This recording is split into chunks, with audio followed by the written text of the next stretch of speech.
কয়েক বছর আগে ইন্দোনেশিয়ায় বন উজাড়ের সময় একটি ওরাংওটাংকে বুলডোজারের সামনে দাঁড়িয়ে নিজের বাসস্থান রক্ষার চেষ্টা করতে দেখা গিয়েছিল। সেই ছবি বিশ্বজুড়ে মানুষকে নাড়া দিয়েছিল। এবার তেমনই আরেকটি দৃশ্য ধরা পড়েছে ভারতের আসামে।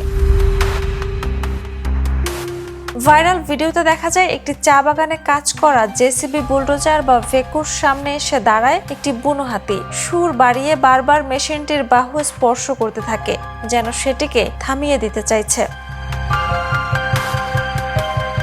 আশেপাশের মানুষ নিরাপদ দূরত্বে দাঁড়িয়ে পুরো ঘটনাটি দেখছিলেন।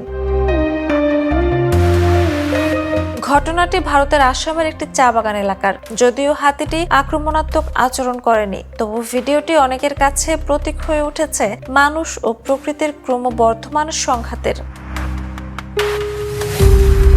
বিশেষজ্ঞদের মতে আসামে বনভূমি সংকুচিত হওয়া, চা বাগান ও উন্নয়ন প্রকল্পের বিস্তারে হাতির প্রাকৃতিক চলাচলের পথ বা করিডোর অনেক জায়গায় নষ্ট হয়ে যাচ্ছে। ফলে খাবার ও নিরাপদ পথের খোঁজে হাতিরা প্রায়ই মানুষের এলাকায় চলে আসে।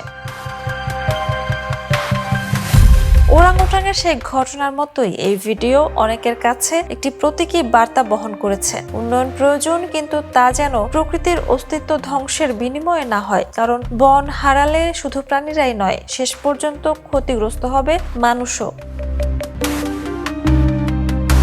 Jhuma Mridha, the news. দেশে দেশে সবার সাথে দ্য নিউজ।